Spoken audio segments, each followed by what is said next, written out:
नमस्कार स्टूडेंट्स, आज के इस वीडियो में हम लोग करने वाले हैं मिसलेनियस एक्सरसाइज 1। तो मैं आप लोग को बोलना चाहूँगी कि आप सबसे पहले एक्सरसाइज को कंप्लीट करना, यानी कि ये जो आपका फर्स्ट चैप्टर है इसमें जितने भी एक्सरसाइज दिए गए हैं सबसे पहले आप उनको सॉल्व करिए। उसके बाद इस मिसलेनियस एक्सरसाइज पे आना, ठीक है। तभी आप यहाँ पे जितने भी क्वेश्चंस दिए गए हैं उनको सॉल्व कर पाएंगे, ठीक है ना। तो आई होप कि आप सभी ने एक्सरसाइज 1.1, 1.2, 1.3 ये सब कंप्लीट कर लिया होगा। चलिए अब स्टार्ट करते हैं मिसलेनियस एक्सरसाइज 1। इसमें देखो क्वेश्चन नंबर 1 क्या दिया गया है कि the data gives number of accidents per day on a railway track. Compute, क्या क्या कंप्यूट करना है ये देखो यहाँ पे Q2, P17 और D7, राइट। तो अगर आपने एक्सरसाइज किया है तो आप जानते हो, बहुत ही अच्छे तरीके से जानते हो कि आप Q2, P17 और D7 कैसे निकाल सकते हो। सबसे पहले हमको क्या करना होता है, जो डेटा दिया रहता है उसको हम लोग किस में कन्वर्ट करते हैं, अरेंज करते हैं इसको असेंडिंग ऑर्डर में, है ना। तो चलिए इसको असेंडिंग ऑर्डर में हम लोग अरेंज कर देते हैं। तो यहाँ पे देखो मैं लिखूंगी असेंडिंग ऑर्डर। क्या होगा, देखो सबसे पहले क्या आएगा, सबसे छोटा नंबर यहाँ पे कौन सा है, सबसे छोटा 1 है, तो 1 को यहाँ पर लिख लेंगे। उसके बाद इससे बड़ा क्या है, तो देखिए यहाँ पे 2 है तो 2 को लिख लेंगे। फिर एक और 2 है तो इसको भी लिखेंगे, एक और 2 है इसको भी लिखेंगे, फिर एक और 2 है तो इसको भी लिखेंगे, ठीक है। और कहीं पे 2 है क्या, देखो नहीं, और कहीं पे नहीं है। अभी 2 से बड़ा क्या, 3, तो 3 कहाँ कहाँ पे है, यहाँ पे है, यहाँ पे है, यहाँ पे और यहाँ पे, यहाँ पे, यानी कि 5 बार, 1 2 3 4 5, तो 1 2 3 4 5, ठीक है। अब 3 से बड़ा क्या है, 4, तो कहाँ पे है, कितने बार है, देखो एक तो यहाँ पे है तो इसको मैंने लिख दिया। फिर उसके बाद इधर से आप आओगे तो ये रहा 4, फिर यहाँ पे आते जाओगे तो ये रहा 4, ठीक है। अब 4 से आगे जाएंगे तो 5, तो 5 कहाँ पे है, यहाँ पे है, एक बार हो गया, लिख दिया हमने। उसके बाद 5 और कहीं पे है, नहीं है। 5 के बाद क्या आएगा, 6, तो यहाँ पे क्या लिख देंगे, 6, ठीक है। देखो और कोई नंबर छूटा है क्या, कुछ भी नहीं छूटा है। तो हमने क्या किया, ये जो ऑब्जर्वेशन दिया गया था इसको हमने असेंडिंग ऑर्डर में लिख दिया है, ठीक। अब हम लोग सबसे पहले Q2 कैलकुलेट करते हैं। तो Q2 कैलकुलेट करना बहुत ही आसान होता है। देखो यहाँ पे आप लिखना कि Q2 इज इक्वल टू, क्या लिखेंगे, वैल्यू ऑफ, यहाँ पे हमको Q2 कैलकुलेट करना है ना, तो क्या लिखेंगे, 2 लिखेंगे। अगर Q3 कैलकुलेट करना रहता तो यहाँ पे 3 लिखते, ठीक है। ब्रैकेट में क्या आता है, n+1 अपॉन, देखो यहाँ पे हम लोग क्वार्टाइल कैलकुलेट कर रहे हैं तो अपॉन में क्या आता है, 4 आता है। अगर डेसाइल करते हैं तो 10 आता है, अगर परसेंटाइल करते हैं तो 100 आता है ना। ये तो आपने पहले सीखा हुआ है। तो यहाँ पे हम क्या कर रहे हैं, क्वार्टाइल कैलकुलेट कर रहे हैं ना, इसलिए यहाँ पे क्या आएगा, 4 आएगा, ठीक है। यहाँ पे लिखना 4th ऑब्जर्वेशन, ठीक। तो चलिए अभी इसको आगे करते हैं। तो यहाँ पे क्या है, मैं यहाँ पे लिखती हूँ वैल्यू ऑफ, देखो वैल्यू ऑफ तो आप लोगों को लिखना ही है, अभी इसको सॉल्व करना है। तो 2, यहाँ पे देखो n, तो n का वैल्यू कितना है, ये कितने नंबर ऑफ ऑब्जर्वेशन है, काउंट करते हैं, 1 2 3 4 5 6 7 8 9 10 11 12 13 14 15, यानी कि n कितना है, देखिए यहाँ पे n भी आप लोगों को लिखना होता है। ये लिखने के बाद n लिखिएगा, कितना है, 15 ही है ना। एक बार फिर से काउंट करते हैं, 1 2 3 4 5 6 7 8 9 10 11 12 13 14 15, ओके। तो यहाँ पे n कितना हो गया, 15, तो लिख देती हूँ मैं यहाँ पे 15+1 अपॉन 4th ऑब्जर्वेशन, ठीक है। समझ में आ रहा है, ऐसे ही लिखना है। फिर उसके बाद यहाँ पे आगे लिखना वैल्यू ऑफ 2 × 2, ठीक है। 15+1 16 अपॉन 4 हो जाएगा, है ना। फिर यहाँ पे इसको एक ब्रैकेट में ही अभी रहने दो, बाद में हम लोग इसको बाहर निकालते हैं ऑब्जर्वेशन। फिर आगे यहाँ पे लिखेंगे वैल्यू ऑफ 2 × 4 4 सा क्या हो जाएगा, 16, यानी कि क्या आ गया यहाँ पे 4, ठीक है। 4th ऑब्जर्वेशन, इस तरीके से आप लोग लिख सकते हो, ठीक। ये हो गया। देखो यहाँ पे ना ये पूरा आप एक ब्रैकेट में कर दो ऐसे। तो अब यहाँ पे क्या आएगा, वैल्यू ऑफ 2 4 8, तो यहाँ पे value of 8th observation, okay,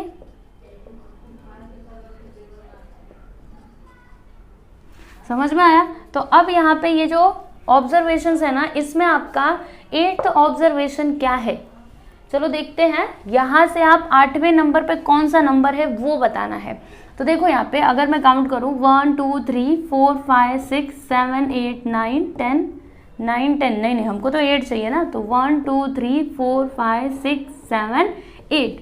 देखिए यहाँ पे 8वें नंबर पे क्या है, 3 है ना, तो Q2 आपका क्या हो जाएगा 3। यहाँ पर लिखिए कि therefore Q2 is equal to 3।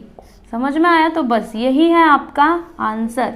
देखो हमने एक क्वेश्चन का आंसर निकाल लिया, ठीक है, Q2 निकालना था, हमने Q2 कैलकुलेट कर लिया। अब हमको P17 चाहिए, तो P17 भी हम लोग निकाल सकते हैं, बहुत ही आसान है। चलिए मैं आप लोगों को बताती हूँ। P17 इज इक्वल टू क्या लिखेंगे, वैल्यू ऑफ P17 निकाल रहे हैं ना, तो बाहर क्या लिखना पड़ेगा 17, फिर ब्रैकेट में n+1 अपॉन में क्या आएगा, यहाँ पे हम परसेंटाइल कैलकुलेट कर रहे हैं, ठीक है। क्वार्टाइल कैलकुलेट करते हैं तो अपॉन में 4 लिखते हैं, हमेशा याद रखना। यहाँ पे परसेंटाइल कैलकुलेट कर रहे हैं तो अपॉन में क्या लिखेंगे 100 लिखेंगे, ठीक है। तो 100th ऑब्जर्वेशन। अब नेक्स्ट क्या लिखेंगे हम यहाँ पे, वैल्यू ऑफ 17, n कितना है 15 +1 अपॉन 100 ऑब्जर्वेशन। फिर उसके बाद यहाँ पे लिखेंगे वैल्यू ऑफ 17, यहाँ पे क्या हो जाएगा देखो 15 1 16 अपॉन 100 ऑब्जर्वेशन। ओके, पूरा लिखने की ज़रूरत नहीं है, ऐसे आप लिख सकते हो इधर, ठीक है। अब इसको आगे करते हैं, तो यहाँ पे लिखेंगे वैल्यू ऑफ 17 इंटू, यहाँ पे क्या हो जाएगा देखो, अगर मैं इसको क्या करती हूँ डिवाइड करती हूँ तो यहाँ पे मुझे मिलेगा 0.16, ठीक है, ऑब्जर्वेशन। अभी दोनों को मल्टीप्लाई कर देते हैं, तो जब हम दोनों को मल्टीप्लाई करेंगे तो हमको आंसर क्या मिलेगा देखते हैं, वैल्यू ऑफ 17 इंटू 16। चलिए मल्टीप्लाई कर देते हैं, 17 इंटू 16, 6 7 42, 6 1 6, 1 7 1 1 272, 272 यहाँ पे आएगा 2.72, है ना, पॉइंट भी तो लगाना है। और यहाँ पे आप लिख दीजिए TH, क्या लिखेंगे TH ऑब्जर्वेशन। Okay, observation. तो यहाँ पे अगर आप देखोगे तो हमको एक नंबर मिला था, ठीक है, पॉइंट में कुछ नहीं मिला था, लेकिन यहाँ पे तो पॉइंट में मिला है। तो 2.72 ऑब्जर्वेशन क्या होगा, ये हम कैसे फाइंड करें, है ना। तो हमें क्या करना पड़ता है, यहाँ पे इसको दोनों को अलग अलग करके लिखेंगे, यानी कि 2 को अलग करेंगे और 0.72 को अलग करेंगे, है ना, आपने पहले ये सीखा हुआ है। तो चलिए कर देते हैं, क्या लिखना है अभी, वैल्यू ऑफ, पहले यहाँ पे लिखेंगे सेकेंड ऑब्जर्वेशन, ठीक है, सेकेंड ऑब्जर्वेशन ऐसे लिखना है, 2 को अलग कर दिया। फिर यहाँ पे क्या लिखना है, प्लस लिखना है, ठीक। फिर यहाँ पे देखो, इसमें से अगर आपने 2 को निकाल दिया तो बचा क्या है 0.72, तो यहाँ पे लिखेंगे 0.72। फिर अभी ब्रैकेट में क्या लिखेंगे, तो ध्यान से देखो 2 के बाद क्या आता है 3 आता है ना, तो यहाँ पर लिखेंगे वैल्यू ऑफ थर्ड ऑब्जर्वेशन, ठीक है, माइनस लिखना है। यहाँ पे क्या है, वैल्यू ऑफ सेकेंड ऑब्जर्वेशन, तो लिख दीजिए इसमें वैल्यू ऑफ सेकेंड ऑब्जर्वेशन, ठीक है, समझ में आया। ओके, अब वैल्यू ऑफ सेकेंड ऑब्जर्वेशन, तो सेकेंड ऑब्जर्वेशन कितना है ये देखिए, यहाँ पे सेकेंड ऑब्जर्वेशन, इसमें देखो 1 2 2 है ना, देखो दूसरे नंबर पे क्या है 2 है ना, तो यहाँ पे हम 2 लिख देंगे, फिर प्लस 0.72। थर्ड ऑब्जर्वेशन क्या है, देखिए 2 है, 1 2 3 2 है ना, माइनस सेकेंड ऑब्जर्वेशन 2 है। अभी इसको आगे करो, तो 2 प्लस 0.72 इंटू 2 माइनस 2 करेंगे तो 0, फिर इन दोनों का मल्टीप्लाई करेंगे तो 0 ही आएगा, यानी कि 2 प्लस 0 इज इक्वल टू 2, ठीक है। तो ये आपका क्या हो गया P17, समझ में आया। तो ये है आपका इसका आंसर, ठीक है। यहाँ पे हमने P17 निकाल लिया, Q2 निकाल लिया। अब हमको लास्ट में क्या निकालना था D7, तो D7 भी ऐसे ही करना है, ठीक है। ये भी आपने पहले सीखा हुआ है। चलो ये भी मैं आप लोगों को बता देती हूँ कि D7 कैसे कैलकुलेट करना है।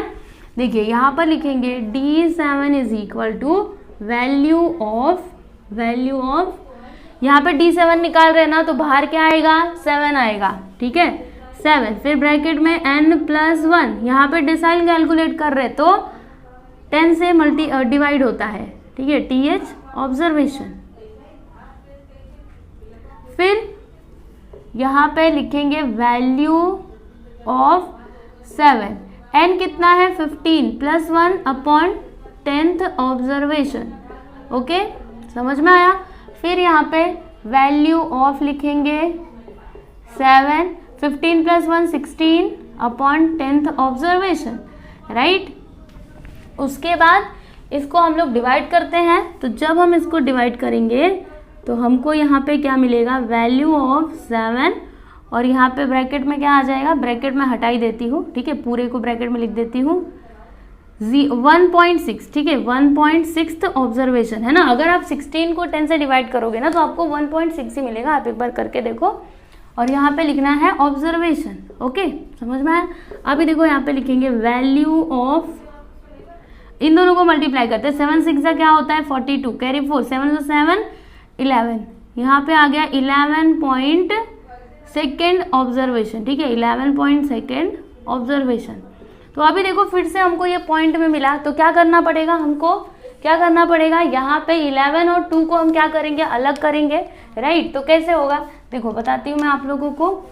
जैसे इसमें अलग अलग किया था ना, 11 को अलग कर दिया था, फिर 0.2 को अलग, वैसे ही करना है। देखो यहाँ पे हम लिखेंगे D7 is equal to value of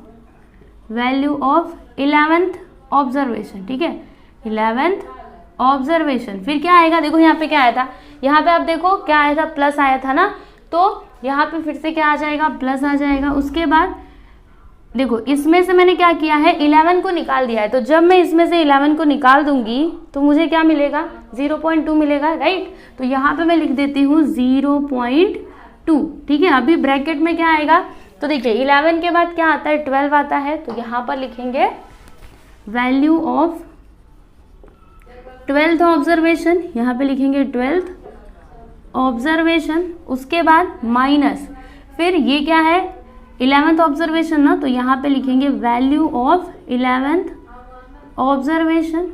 okay समझ में आया।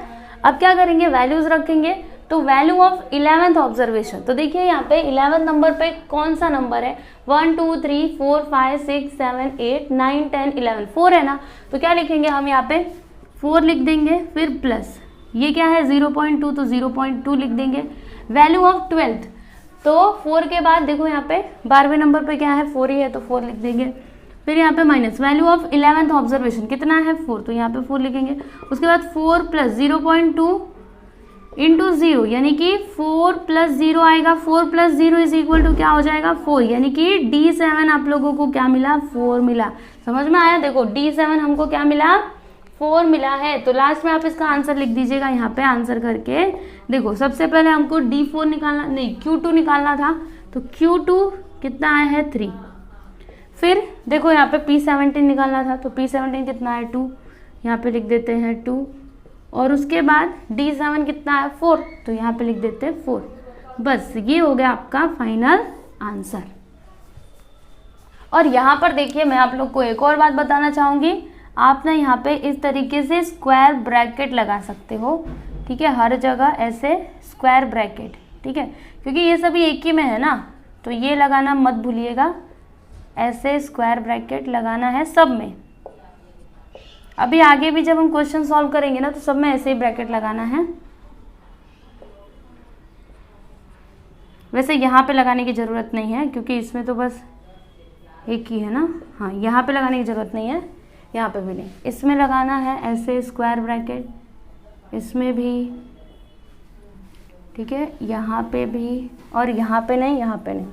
ओके अब यहाँ पे स्क्वायर ब्रैकेट लगा देना है, फिर यहाँ पे भी लगाना है और यहाँ पे भी लगाना है, ठीक है हाँ तो ऐसे करना है।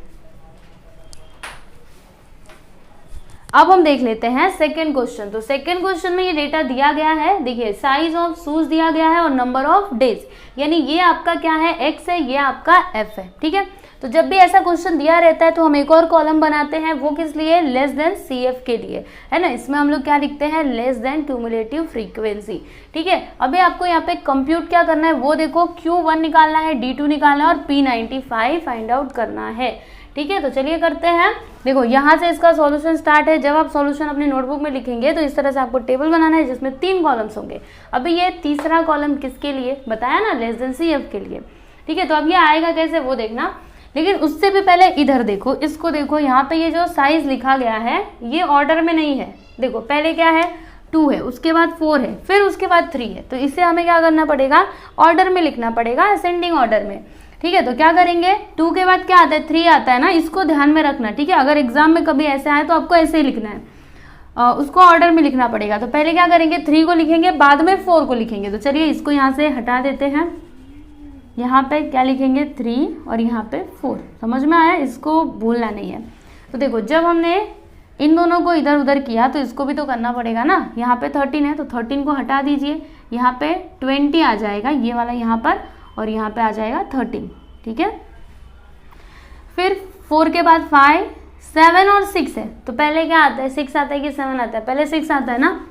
तो यहाँ से इसको मिटा देंगे, यहाँ पर 6 लिखेंगे, यहाँ पर 7 लिखेंगे।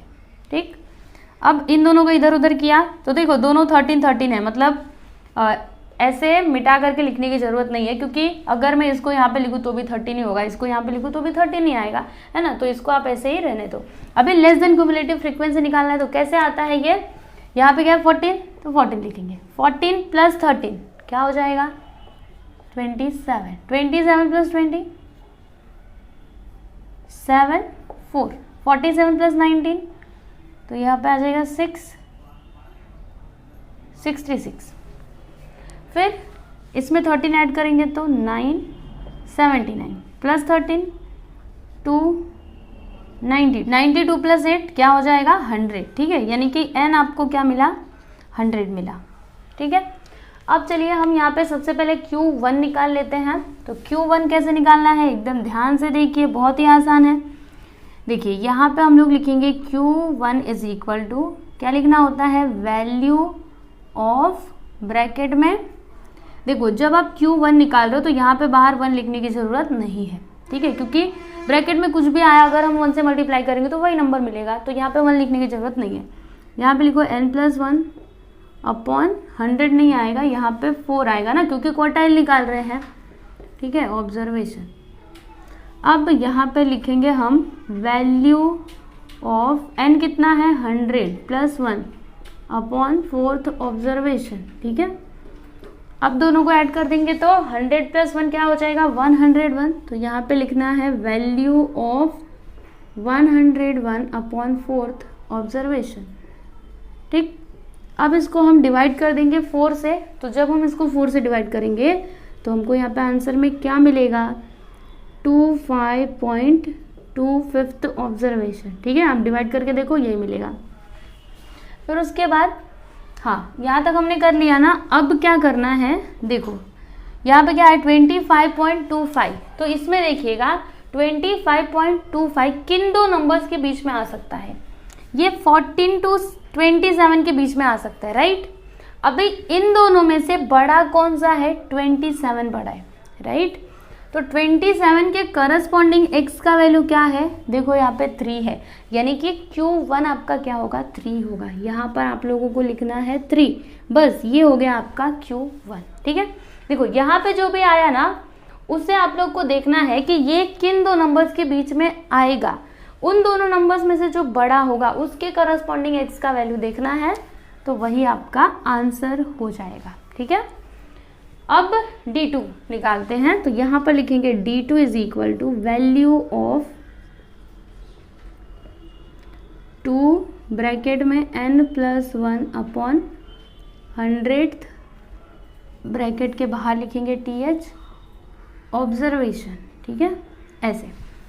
अब यहाँ पर देखो क्या आएगा, वैल्यू ऑफ 2, n कितना है 100 + अपॉन यहाँ पे 100 नहीं आएगा क्योंकि हम यहाँ पे डिसाइल कैलकुलेट कर रहे हैं ना, तो अपॉन में 10 आएगा। ठीक है, इस बात का आप ध्यान रखना। कभी कभी देखो जैसे मैंने गलती से 100 लिख दिया, आप भी लिख सकते हो, तो ऐसे नहीं करना है। जब आप क्वार्टाइल निकाल रहे हो तो अपॉन में 4 लिखना है, जब आप डिसाइल निकाल रहे हो तो अपॉन में क्या लिखना है, 10 लिखना है। जब परसेंटाइल निकालते हैं ना तब अपॉन में 100 लिखते हैं। यहाँ पे 10th ऑब्जर्वेशन। ओके, अब क्या होगा, यहाँ पे लिखेंगे वैल्यू ऑफ 100 प्लस 1 क्या हो जाएगा, 101 अपॉन 10th ऑब्जर्वेशन। फिर क्या आएगा, देखिए यहाँ पे वैल्यू ऑफ 2 इंटू 101 को 10 से डिवाइड कर दीजिए, आंसर क्या आएगा 10.1, है ना, 10.1। फिर यहाँ पे ऑब्जर्वेशन, देखो अभी हमको D2 मिलने वाला है, इन दोनों का मल्टीप्लाई कर देंगे तो यहाँ पे आएगा वैल्यू ऑफ, चलो 2 1 ज़ा 2, 2 0 ज़ा 0, 2 1 ज़ा 2, 20.2 ऑब्जर्वेशन, 20.2 ऑब्जर्वेशन। ठीक है, इतना मिला ना अभी आप लोगों को। तो देखो ये जो 20.2 है ये किन दो नंबर्स के बीच में आ सकता है, 14 और 27 के बीच में आ सकता है, राइट। अभी इन दोनों में से बड़ा कौन सा है, ये बड़ा है, तो इसके करस्पॉन्डिंग x का वैल्यू क्या है, 3 है, यानी कि D2 भी आपका क्या होगा, 3 ही होगा। यहाँ पर लिख दीजिए D2 इज इक्वल टू 3। ठीक है, तो यहाँ पे हमने Q1 निकाल लिया और D2 निकाल लिया। अब हमको क्या कैलकुलेट करना है, तो P95 हमको अभी कैलकुलेट करना है। ठीक है, तो चलिए अभी P95 कैलकुलेट कर लेते हैं। तो देखिए यहाँ पर P95 इज इक्वल टू क्या आएगा, वैल्यू ऑफ, यहाँ पर ब्रैकेट लगाएंगे, देखो P95 कैलकुलेट कर रहे हैं तो 95 आएगा ब्रैकेट में n+1, देखो परसेंटाइल निकाल रहे हैं ना तो अपॉन में क्या आएगा, 100 आएगा।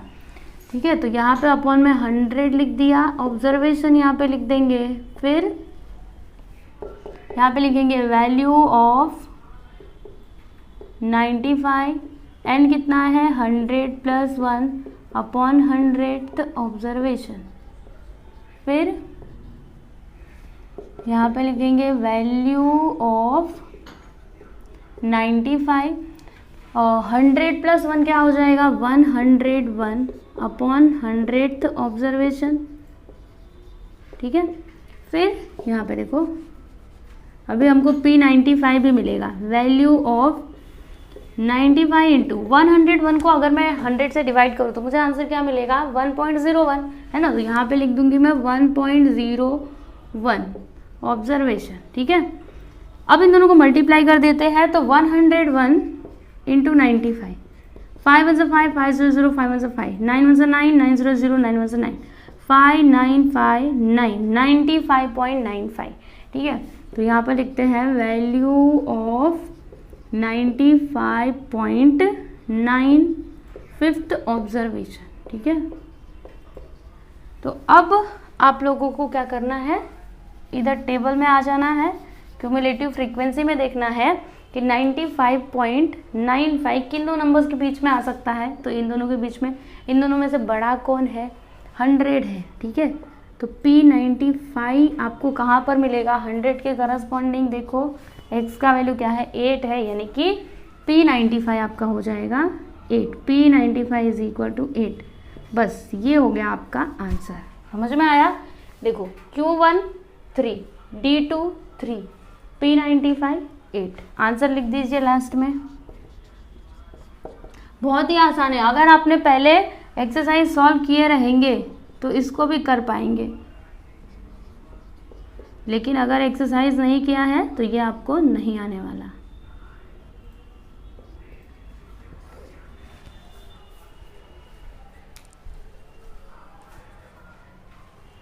अभी क्वेश्चन नंबर 3 देखेंगे। तो क्वेश्चन नंबर 3 में ये डेटा दिया गया है, सीरियल नंबर, फिर marks in mathematics, marks in statistics. ठीक है, अभी क्वेश्चन क्या बोला है वो देखो, if the median will be the criteria, अगर मीडियन क्राइटेरिया रहे, क्राइटेरिया मतलब क्या होता है, जैसे किसी चीज के बेस पे हम लोग कोई कुछ डिसाइड करते हैं। ठीक है, तो यहाँ पे हम मीडियन के बेस पे कुछ तो डिसाइड करेंगे, अभी आगे देखना। ठीक है। तो क्राइटेरिया यानी क्या, कुछ base. Okay, if the median will be the criteria, अगर मीडियन क्राइटेरिया हो तो in which subject the level of knowledge of the students is higher. अगर मीडियन आप कंसिडर करते हो, ठीक है, तो कौन से सब्जेक्ट में स्टूडेंट का जो लेवल ऑफ नॉलेज है ना वो हायर होगा, वो हमको बताना है। तो सीधा सा और सिंपल सी बात ये है कि जिसका मीडियन ज़्यादा आया, ठीक है, अगर मैथमेटिक्स का मीडियन ज़्यादा आता है इस स्टैटिस्टिक्स से, तो फिर इस सब्जेक्ट में यानी कि मैथमेटिक्स में स्टूडेंट का जो लेवल ऑफ नॉलेज है वो क्या होगा, हायर होगा। अगर ये आया तो इसमें हायर होगा, ठीक है। यानी हमको यहाँ पे फाइंड आउट क्या करना है, मीडियन निकालना है दोनों का, मैथमेटिक्स के मार्क्स का और स्टैटिस्टिक के मार्क्स का, ठीक है। तो सबसे पहले हम क्या करेंगे, ये जो मैथमेटिक्स के मार्क्स दिए गए हैं ना इनको हम असेंडिंग ऑर्डर में लिखेंगे, ठीक है। तो चलो यहाँ पे मैं लिखती हूँ कि mathematics marks in ascending order, mathematics marks in ascending order.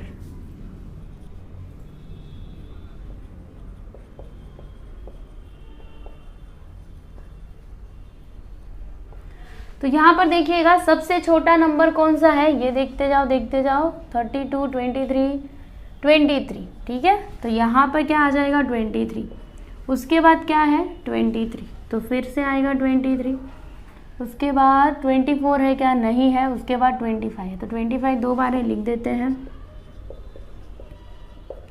फिर क्या है 25 तो हो गया, 25 से बड़ा देखो यहाँ पे 35, नहीं 32 है, 32 को लिखना पड़ेगा। फिर उसके बाद 35 को लिखेंगे, 35 एक ही बार है। फिर 37 आएगा, नहीं 36 आएगा, ठीक है। उसके बाद आएगा 37, फिर 37 के बाद क्या आ जाएगा 38, और फिर लास्ट में आएगा 42, ठीक। तो हमने क्या किया, मैथमेटिक्स के मार्क्स को असेंडिंग ऑर्डर में लिख दिया। अब हम यहाँ पे मीडियन निकालेंगे। तो मीडियन आप लोगों को पता है कैसे निकाला जाता है, मीडियन इज इक्वल टू क्या लिखोगे, वैल्यू ऑफ, सबसे पहले तो n लिखो, यहाँ पर n कितना है यहाँ पे लिखना, n is equal to 1 2 3 4 5 6 7 8 9 10, n कितना है 10। अभी मीडियन निकाल लेते हैं। तो मीडियन कैसे कैलकुलेट करेंगे, देखो मीडियन मतलब क्या होता है Q2, है ना, मैंने आप लोगों को बताया था मीडियन मतलब क्या होता है, Q2 होता है, ओके, क्योंकि बीच की वैल्यू है ना, तो बीच में क्या आता है Q2 ही आता है, क्वार्टाइल 2। तो Q2 कैसे निकालते हैं, यहाँ पर लिखिए 2, पहले तो ये लिखना पड़ेगा वैल्यू ऑफ, ठीक है, फिर ब्रैकेट, फिर 2, फिर एक और ब्रैकेट, n+1 अपॉन क्वार्टाइल निकाल रहे ना, तो क्या लिखेंगे 4, ठीक है। ऑब्जर्वेशन, अब यहाँ पर लिखेंगे वैल्यू ऑफ 2, n कितना है 10 +1 अपॉन 4th ऑब्जर्वेशन। फिर यहाँ पे क्या आएगा वैल्यू ऑफ 2 और 10 + 1 क्या हो जाएगा 11, तो यहाँ पर लिखेंगे 11 अपॉन 4th ऑब्जर्वेशन, ठीक। फिर इसको डिवाइड करते हैं 11 को 4 से, तो क्या हो जाएगा वैल्यू ऑफ 2 × 4 से डिवाइड करो, 4 1 = 4, 4 2 = 8, फिर पॉइंट लगाएंगे तो 0 बढ़ाएंगे, रुको 1 मिनट यहाँ पे करते हैं, 4 2 = 8, 8 9 10 11, यहाँ पे आ जाएगा 3, पॉइंट लगाएंगे 0 बढ़ जाएगा, 4 7 = 28, माइनस करेंगे 2, 4 5 = 20, 2.75, ठीक है। अब क्या करेंगे, तो इन दोनों का मल्टीप्लाई कर देंगे। तो देखिए मैं आपको बताती हूँ, चलिए अभी 2 से मल्टीप्लाई करते हैं इसमें, तो आंसर क्या मिलेगा, यहाँ पे लिखेंगे median is equal to, median मतलब Q2 ही होता है, ठीक है। तो 2 5 = 10, देखो यहाँ पे लिखो वैल्यू ऑफ 2 5 = 10, कैरी 1, 2 7 = 14, 115 का 5, कैरी 1, 2 2 = 4, 1 5, ठीक है। पॉइंट कहाँ पर लगाएंगे, तो 2 नंबर के बाद, यानी कि 5.50 यहाँ पे ऑब्जर्वेशन, ओके। अब यहाँ पर देखना पॉइंट में आया, तो क्या करेंगे, जब भी ऐसा पॉइंट में आता है तो दोनों को अलग अलग करते हैं। तो 5 को हम लोग अलग कर देंगे, यहाँ पर लिखेंगे वैल्यू ऑफ 5th ऑब्जर्वेशन, फिर क्या आता है प्लस आता है, फिर उसके बाद ये 5.50 में से अगर मैंने 5 को निकाल दिया तो बचा क्या है 0.50। देखो अगर आप इस 0 को नहीं लिखोगे ना तो भी चलेगा। ब्रैकेट में क्या लिखोगे, 5 के बाद क्या आता है 6 आता है, तो यहाँ पर लिखना है हमको वैल्यू ऑफ 6th ऑब्जर्वेशन। क्या लिखना है, वैल्यू ऑफ 6th ऑब्जर्वेशन, फिर माइनस यहाँ पे क्या है 5th ऑब्जर्वेशन, तो यहाँ पर लिख देंगे ये 5 है value of 5th observation, value of 5th observation. ठीक है, ऐसे करके लिखना है वैल्यू ऑफ 5th ऑब्जर्वेशन। तो देखिए इसमें 5th ऑब्जर्वेशन क्या है 1 2 3 4 5 32, तो यहाँ पर क्या आ जाएगा 32, फिर प्लस 0.5। 6th ऑब्जर्वेशन कितना है 35, 5th कितना है 32, फिर 32 प्लस 0.5 इंटू 35 माइनस 32 करेंगे तो 3। ठीक है, अभी मल्टीप्लाई कर दो, 5 3 ज़ा 15, यहाँ पे आ गया 1.5। ठीक है 1.5, फिर अभी इन दोनों को ऐड कर दीजिए तो यहाँ पर आपको मिलेगा 33.5। ठीक है, ये आपका क्या हो गया मीडियन। लेकिन ये मीडियन किसका है, मैथमेटिक्स के मार्क्स का। ठीक है, ये मीडियन किसका है, मैथमेटिक्स के मार्क्स का। अभी स्टैटिस्टिक के मार्क्स का हमको क्या निकालना है, मीडियन निकालना है। ठीक है, तो चलिए उसको भी कैलकुलेट कर लेते हैं। तो अभी हमको कहाँ पे, चलो मैं यहाँ पे कैलकुलेट करती हूँ। देखो इसके ऊपर मैं कर रही हूँ यहाँ पर।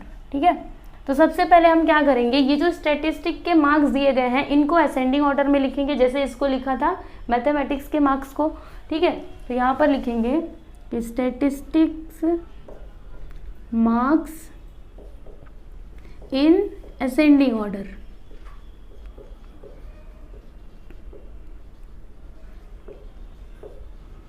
तो असेंडिंग ऑर्डर क्या होगा, देखिए सबसे पहले सबसे छोटा नंबर आएगा, तो सबसे छोटा क्या है 22, इससे भी छोटा कुछ है क्या, नहीं है, तो 22 को लिखेंगे। फिर उसके बाद क्या आएगा 22 के बाद, देखते जाइए 23, तो क्या लिखेंगे 22 लिखा था ना, हाँ यहाँ पे 22, फिर उसके बाद 23, और 23 से बड़ा 26, तो यहाँ पे 26 आएगा। फिर 26 से बड़ा क्या है 28, तो 28 लिख देंगे। 28 से बड़ा ये देखो 29, तो यहाँ पे 29 आएगा। 29 से बड़ा क्या है 34, ठीक है, तो यहाँ पे आ जाएगा 34। अभी 34 से बड़ा क्या है 30, देखो 32 भी है, यानी कि 32 पहले लिखेंगे बाद में 34 को लिखेंगे। ठीक है, तो यहाँ पे मैं इसको मिटाती हूँ, यहाँ पे 32 लिखेंगे फिर 34। अब 34 से बड़ा 36 है क्या, देखते जाओ, ये देखो 36, तो यहाँ पे 36 आएगा। ठीक, 36 लिख दिया। फिर 45 आएगा और फिर बाद में 50 लिख देते हैं, 45 और फिर बाद में 50 आ जाएगा। तो यहाँ पे n कितना हुआ, देखो 1 2 3 4 5 6 7 8 9 10, यहाँ पर n आ गया 10। ठीक है, अभी मीडियन निकालना है, मीडियन मतलब क्या Q2 निकालना है।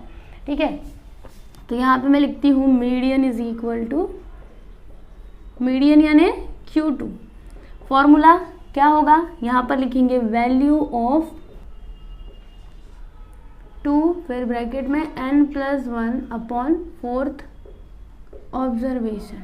ठीक है, ऐसे लिखना है। उसके बाद यहाँ पे लिखेंगे वैल्यू ऑफ 2, फिर ब्रैकेट में n कितना है 10+1 अपॉन 4th ऑब्जर्वेशन, राइट।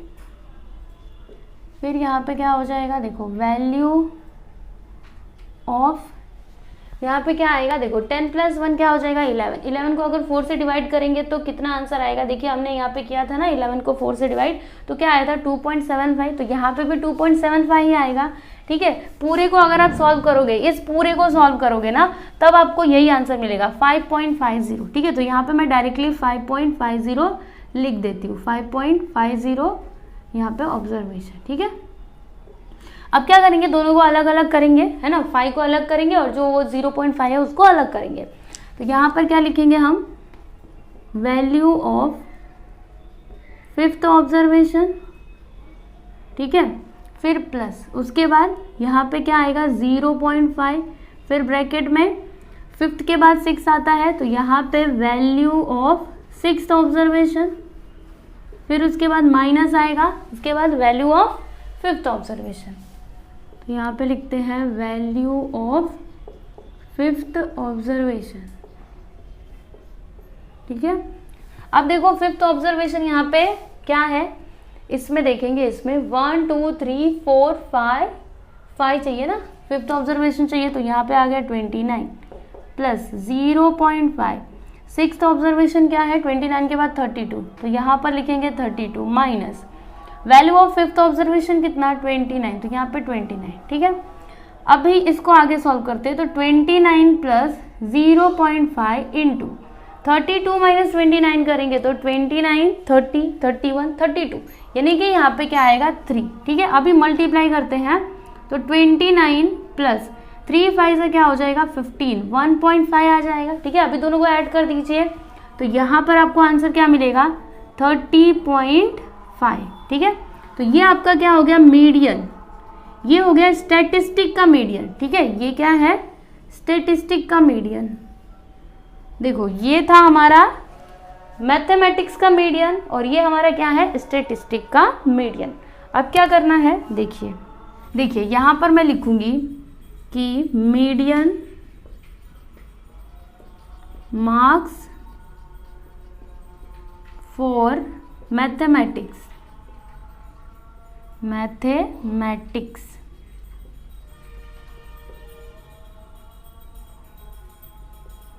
तो देखिए यहाँ पर मैथमेटिक्स का मीडियन मार्क्स कितना आया है 33.5, तो यहाँ पर लिख देते हैं 33.5।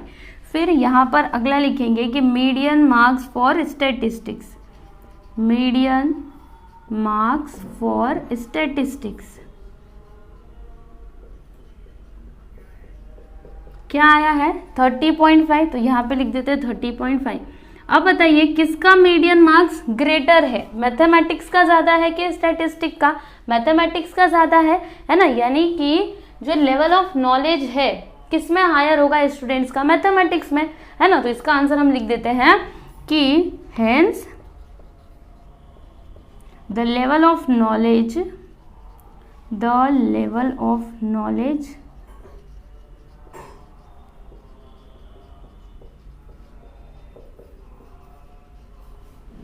in mathematics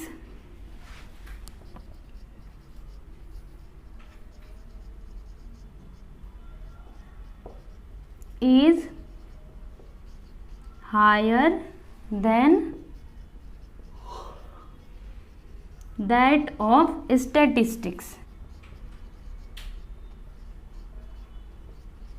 तो ये हो गया आपका फाइनल आंसर। अभी हम यहाँ पर 4th क्वेश्चन देखेंगे। तो देखिए 4th क्वेश्चन में ये डेटा दिया गया है, वीकली एक्सपेंडिचर इन 1000 रुपीज, ठीक है, नंबर ऑफ फैमिलीज दिया गया है, ठीक है। तो ये आपका क्या है, फ्रीक्वेंसी है। ओके, अभी क्वेश्चन में बोला क्या जा रहा है, ये तो डेटा दिया गया है, क्वेश्चन में आपसे क्या बोला जा रहा है कि ये जो फ्रीक्वेंसी है ना, देखो ये फ्रीक्वेंसी मिसिंग है, सबकी फ्रीक्वेंसी दी गई है लेकिन इसकी फ्रीक्वेंसी नहीं दी गई है, तो यही आप लोगों को फाइंड करना है। और इन्फॉर्मेशन क्या दिया है, 25th परसेंटाइल दिया है, यानी कि P25 कितना दिया गया है 2880, ये क्वेश्चन में दिया है और आप लोगों को यहाँ पे क्या आएगा वो बताना है, ठीक है। तो चलिए इसको सॉल्व कर लेते हैं, लेकिन उससे पहले देखो ये सभी 1000 में है ना, तो एक काम करते हैं यहाँ से इसको हटा देते हैं और 1000 में लिख देते हैं सभी को ऐसे, ठीक है, क्योंकि यहाँ पे देखो 2000 to 4000 लिखा गया है ना, तो अगर आप 1000 में लिख लोगे तो इजी रहेगा कैलकुलेशन, इसलिए इसको 1000 में करके लिख लो।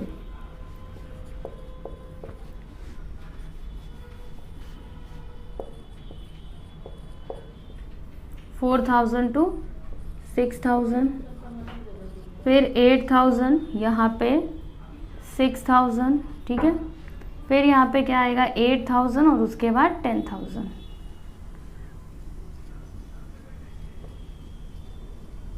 ठीक अब जो मिसिंग फ्रीक्वेंसी है ना उसको हम लोग x कंसिडर करेंगे। तो यहाँ पर मैं लिखूंगी कि लेट द मिसिंग फ्रीक्वेंसी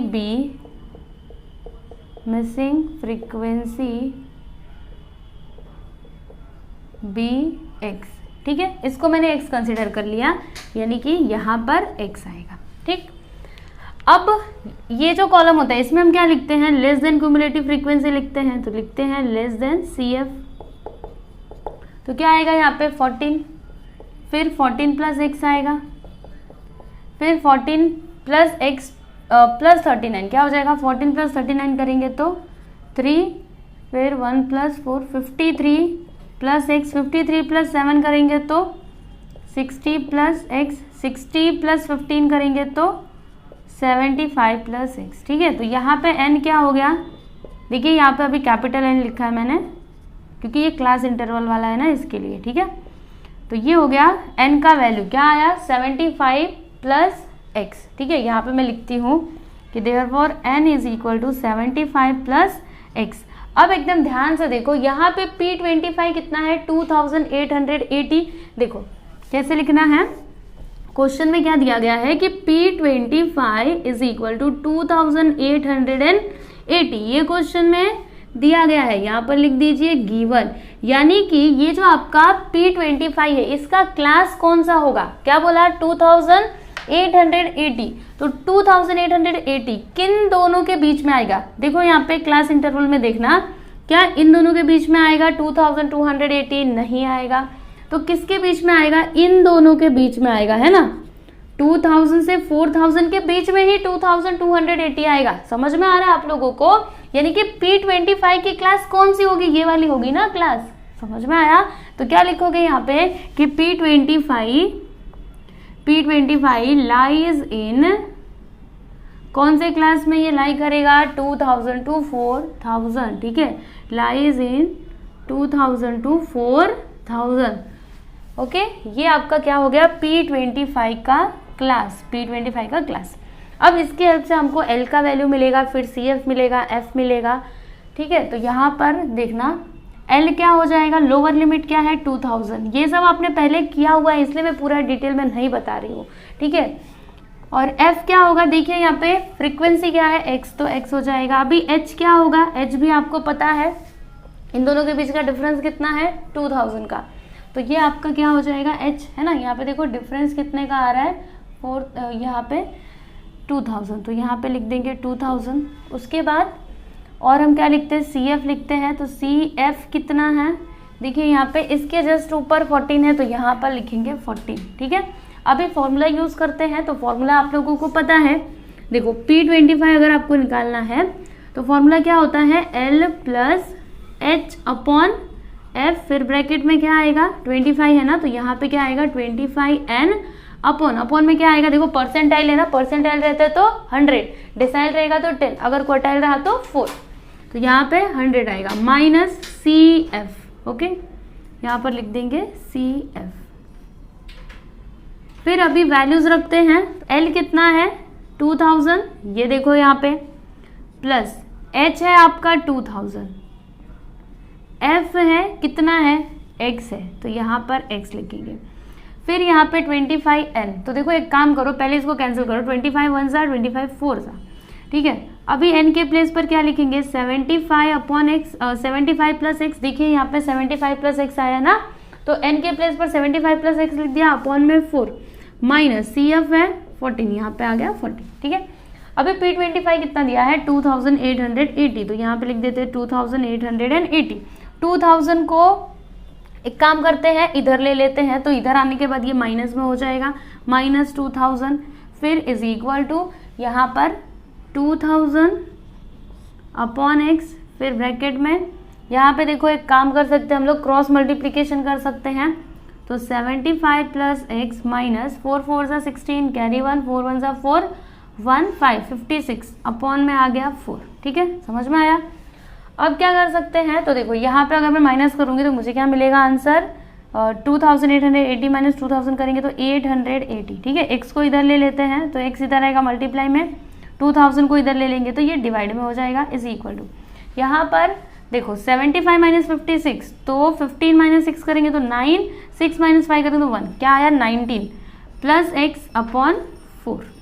ठीक, अब क्या कर सकते हैं, तो देखिए यहाँ पर एक काम कर सकते हैं हम लोग, ये जो 4 है ना इसको इधर ले लेते हैं, तो 8 देखो 0 0 कट जाएगा, 88 है, 88x into 4 upon 200 is equal to 19 plus x। ठीक है, देखो हमारा काम क्या है, x का वैल्यू निकालना, क्योंकि अगर हमको x का वैल्यू मिला मतलब हमको आंसर मिल जाएगा। देखिए हमको मिसिंग फ्रीक्वेंसी निकालना था, मिसिंग फ्रीक्वेंसी को हमने x कंसिडर किया, तो अगर आपको x का वैल्यू मिलेगा मतलब आपको आपका आंसर मिल जाएगा। ठीक है, तो आपको x का ही वैल्यू निकालना है, कैसे भी करके यहाँ पे कैलकुलेशन करो और x का वैल्यू निकालो। ठीक है, आपको जैसे आता है वैसे करो। तो यहाँ पे क्या हो जाएगा, देखो 4 1 सा 4, 4 5 सा 20, यहाँ पे आ गया 50। ओके, अभी इसको अगर मैं कैंसिल करूँ तो क्या आएगा, 50 88, देखो 88 50, तो यहाँ पर 50 1 सा 50, 8 आ जाएगा यहाँ पे 3। ठीक है, पॉइंट लगाएंगे, 0 बढ़ाएंगे, अब कितने टाइम में जाएगा, तो 5 6 ज़ा 5 7 ज़ा 7 5 ज़ा 35, 350, 0 यहाँ पे 8 माइनस 5 करेंगे 3, यहाँ पे 0 पॉइंट लगाए, 0 बढ़ा देते हैं, 5 6 ज़ा 30। ओके, तो यहाँ पे आ गया 1.76, क्या आया 1.76, जब इन दोनों को कैंसिल किया तो 1.76 x is equal to 19 plus x। ठीक है, इतना समझ में आया। अब क्या कर सकते हैं, तो देखो एक काम करते हैं, x को हम इधर ले लेते हैं, तो जब x इधर आएगा तो माइनस में हो जाएगा, है ना, 1.76 x माइनस x, देखो x इधर आया माइनस में हो गया, फिर इज इक्वल टू 19, तो 1.76 x में से x को माइनस करेंगे तो यहाँ पे क्या आएगा, 0.76 इज इक्वल टू 19, यहाँ पे x आएगा। ठीक, अब क्या करें, तो 0.76 को उधर ले लेते हैं, तो यहाँ पे x is equal to 19 upon 0.76। अब क्या करेंगे, ये जो पॉइंट है इसको हटाने की कोशिश करते हैं, तो इसमें हमको 100 से मल्टीप्लाई करना पड़ेगा, ऊपर भी और नीचे भी। तो जब 100 से मल्टीप्लाई हम लोग करेंगे तो यहाँ पर क्या आएगा, 1900 अपॉन 76। ठीक है, अब यहाँ पे इसको सॉल्व करिए, तो 19 1 ज़ा 19 और 19 4 ज़ा क्या होता है, 76 होता है ना, 19 4 ज़ा 76 ही होता है, 4 9 ज़ा 36, 4 1 ज़ा 4 1, 4 1 ज़ा 4 1, हाँ क्या आता है 76 होता है। ठीक है, तो यहाँ पर क्या आया, 100 अपॉन 4, देखो 100 अपॉन 4 आया, अभी 4 1 ज़ा 4, 4 2 ज़ा 8, इसमें से 2 बचेगा, 4 5 ज़ा 20, क्या आया 25। देखिए x का वैल्यू आपको क्या मिला, 25। यहाँ पर मैं लिख दूंगी therefore x is equal to 25, यानी कि जो मिसिंग फ्रीक्वेंसी है ना वो क्या होगी, यहाँ पे क्या आएगा 25 आएगा। ठीक है, तो आंसर में आप क्या लिखेंगे, यहाँ पर आप आंसर लिख सकते हो कि क्या लिख सकते हो, missing frequency is 25।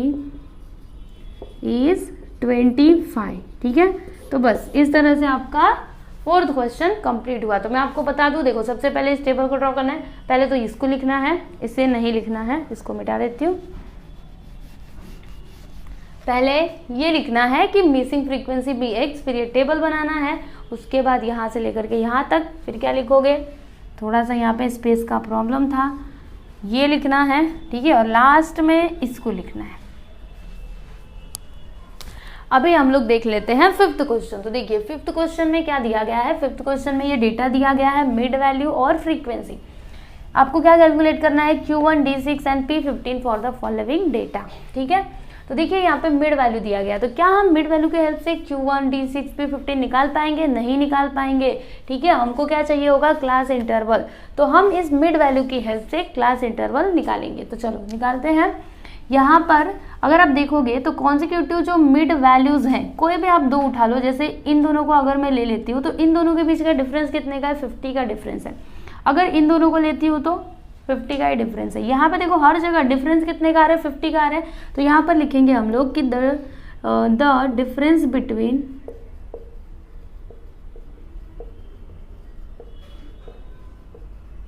Any 2 consecutive mid values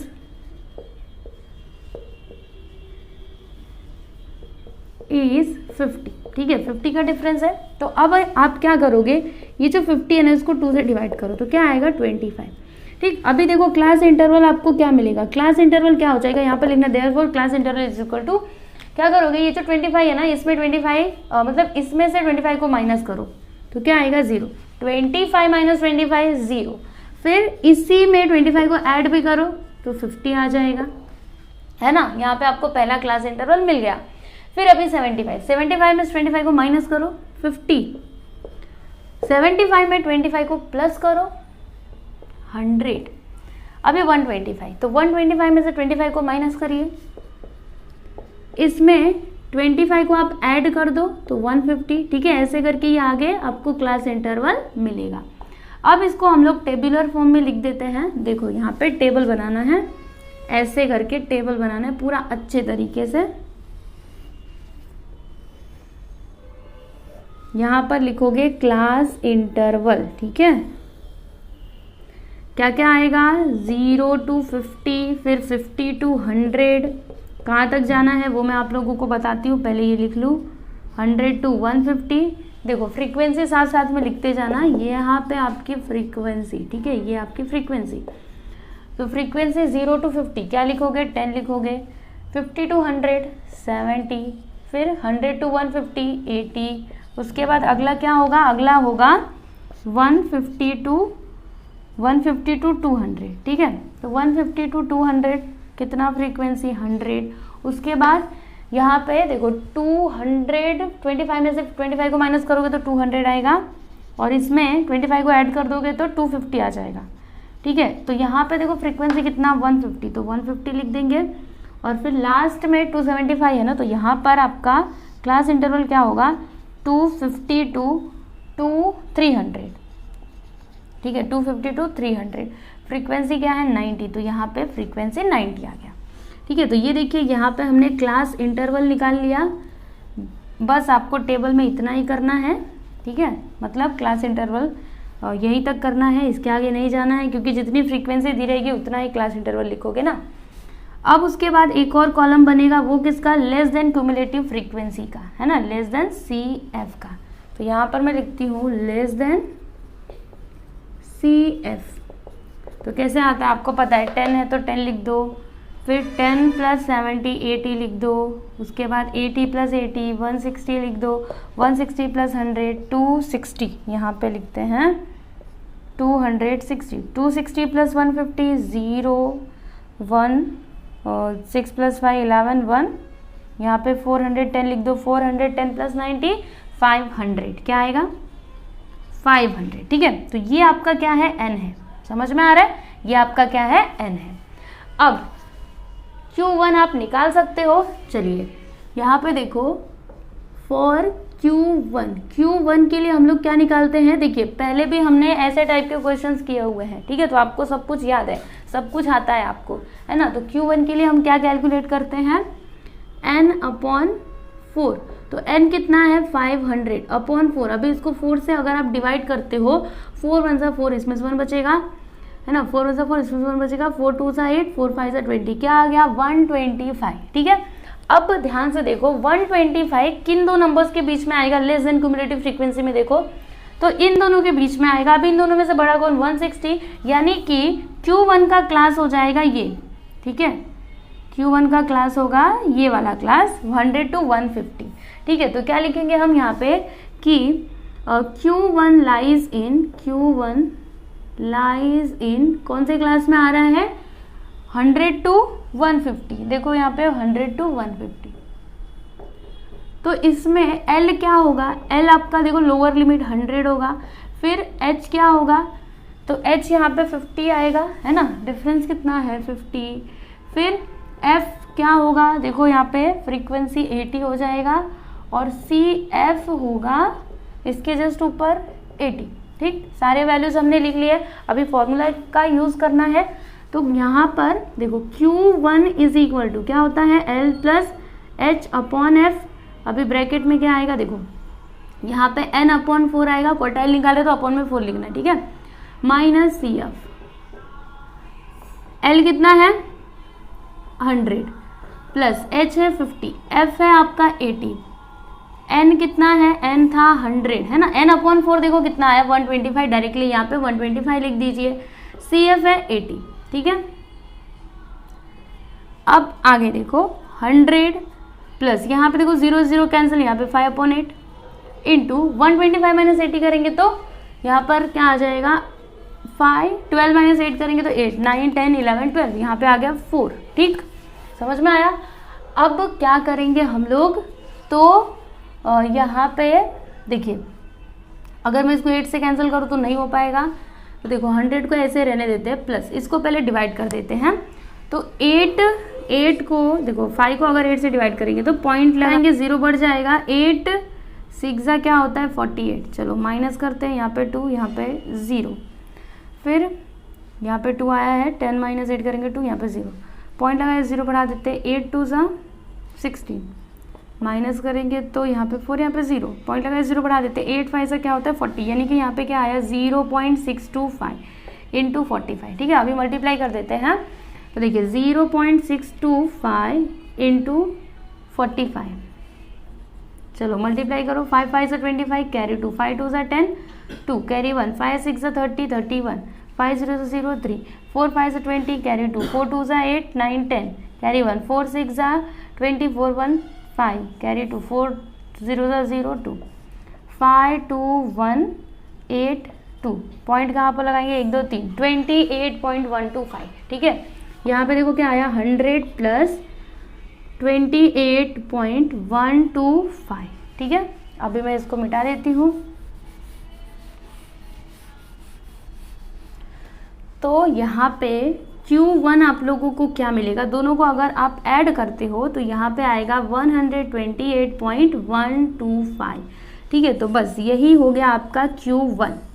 ठीक, अब हमको D6 निकालना है, Q1 तो हमने निकाल लिया, अब हम D6 कैलकुलेट करेंगे। तो यहाँ पर लिखेंगे फॉर D6। अभी D6 के लिए हम क्या निकालते हैं 6n अपॉन में क्या आएगा 4 आएगा क्या, नहीं, डिसाइड निकाल रहे ना, तो यहाँ पे 10 आएगा। अभी 6 इंटू एन कितना है 500, देखिए यहाँ पर n कितना है 500 अपॉन 10। अब इन दोनों को ऐड कर दो, ऐड नहीं मल्टीप्लाई करना है, 6 5 से 30, यहाँ पे आ गया 3000। ठीक है, 6 5 से 30, 3000, 0 0 कैंसिल, यहाँ पे आया 300। ठीक, अब ये जो 300 है देखिए किन दो नंबर्स के बीच में आ सकता है, तो इन दोनों के बीच में आ सकता है, दोनों में से बड़ा कौन, ये, यानी कि ये हो जाएगा क्लास किसका D6 का। ठीक है, तो यहाँ पर हम लिखेंगे कि D6 लाइज इन कौन से क्लास में ये D6 लाई करेगा, तो 200 to 250। ठीक है, तो 200 to 250। तो अभी देखो यहाँ पे L का वैल्यू क्या हो जाएगा, लोअर लिमिट 200 है, F कितना है देखो इसके करस्पॉन्डिंग F का वैल्यू 150, तो 150 लिख देंगे। उसके बाद H कितना है 50, तो 50, फिर CF कितना है इसके जस्ट ऊपर 260, तो यहाँ पे 260 लिख देंगे। ठीक है, अभी फॉर्मूले का यूज़ करते हैं, जिस तरह से यहाँ पे कैलकुलेशन किया था वैसे ही करना है, आपको आंसर मिल जाएगा। तो चलिए यहाँ पे मैं कर देती हूँ ये पूरा कैलकुलेशन। तो D6 is equal to, formula पता है आप लोगों को, L plus H upon F, अभी ब्रैकेट में क्या आएगा 6n upon 10 minus CF। Okay, अब L कितना है, तो L है आपका देखो यहाँ पे 200, H है 50, F है 150। ठीक है, F आपका 150 है, और यहाँ पे 6n अपॉन 10, देखिए अभी हमने 6n अपॉन 10 निकाला था, ये देखिए यहाँ पर कहीं तो कैलकुलेट किया था, ये देखो 300 आया था, है ना, तो यहाँ पे हम डायरेक्टली लिख देते हैं 300, हमको फिर से कैलकुलेट करने की ज़रूरत नहीं है। CF कितना है 260, तो यहाँ पे लिख दिया हमने 260। ओके, अभी क्या हो जाएगा 0 0 कैंसिल, 5 से 5, 5 3 से 15, यहाँ पर आ गया 200 प्लस 1/3 इंटू 300 माइनस 260 करेंगे तो यहाँ पर आएगा 40, है ना, 40 आएगा। अब यहाँ पे अगर आप देखोगे तो अगर आप इसको इससे डिवाइड करते हो तो क्या मिलेगा आप लोगों को, चलो करते हैं, 40 डिवाइडेड बाई 3, तो 3 1 सा 3 माइनस करेंगे, फिर 3 3 सा 9 माइनस करेंगे 1 आएगा, पॉइंट लगाएंगे 0 बढ़ाएंगे, 3 3 सा 9, फिर से यहाँ पे 1 आ जाएगा, फिर से यानी कि 13.33 आएगा। ठीक है, तो यहाँ पर लिख देते हैं 200 प्लस 13.33। अभी दोनों को ऐड कर दीजिए, आपको मिल जाएगा D6। तो यहाँ पर लिखते हैं D6 इज इक्वल टू 213.33। बस ये हो गया आपका आंसर। ओके, यहाँ पर हमने D6 कैलकुलेट कर लिया। अब हम लास्ट में क्या निकालेंगे, P15। तो चलिए अभी P15 भी निकाल लेते हैं। तो देखिए यहाँ पर P15 के लिए हम क्या निकालते हैं, 15n अपॉन परसेंटाइल है ना, तो अपॉन में 100 आएगा। 15 इंटू n है 500 अपॉन 100। ओके, 2 0 कैंसिल, 15 5 से क्या होता है, तो 5 5 से 25, कैरी 2, 5 से 5 75। ठीक है, यहाँ पे आया 75। अभी 75 कौन से दो नंबर्स के बीच में आएगा, तो इन दोनों के बीच में आएगा। इन दोनों में से बड़ा कौन, ये है, यानी कि ये हो जाएगा आपका P15 का क्लास। ठीक है, अभी ये आपका P15 का क्लास हो गया। तो यहाँ पर हम लिखेंगे कि P15 लाइज इन, कौन से क्लास में ये लाई करेगा, 50 to 100, 50 to 100। तो यहाँ पर L आपका क्या हो जाएगा, 50, H क्या होगा 50, F क्या होगा, देखिए F इसके करस्पॉन्डिंग F का वैल्यू 70, और लास्ट में CF क्या होगा, देखो इसके जस्ट ऊपर 10।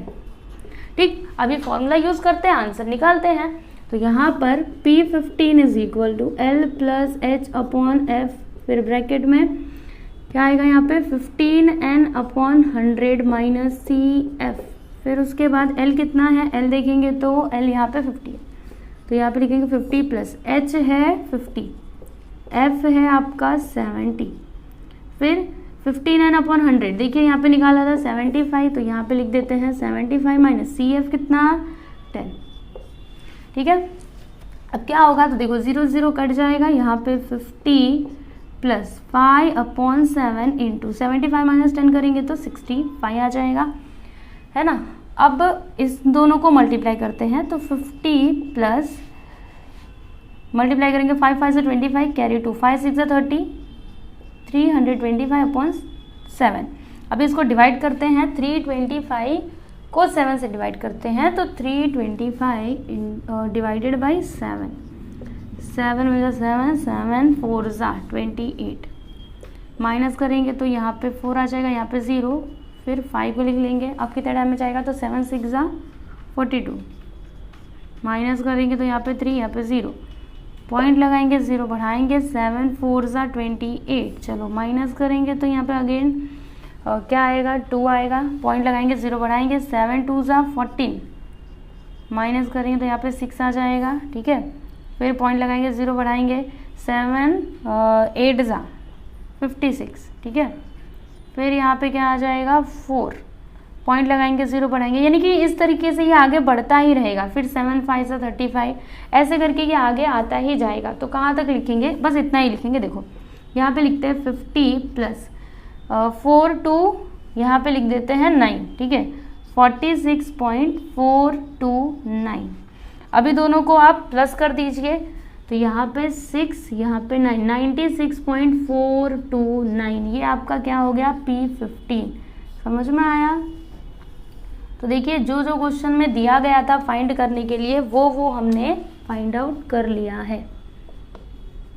क्वेश्चन में क्या क्या बोला था फाइंड करने, देखो Q1, तो Q1 हमने निकाला 128.125। फिर क्या बोला गया था, D6, तो D6 213.33। फिर क्या है P15 कितना है 96.429। यहाँ पर आपका 5th क्वेश्चन कंप्लीट हुआ।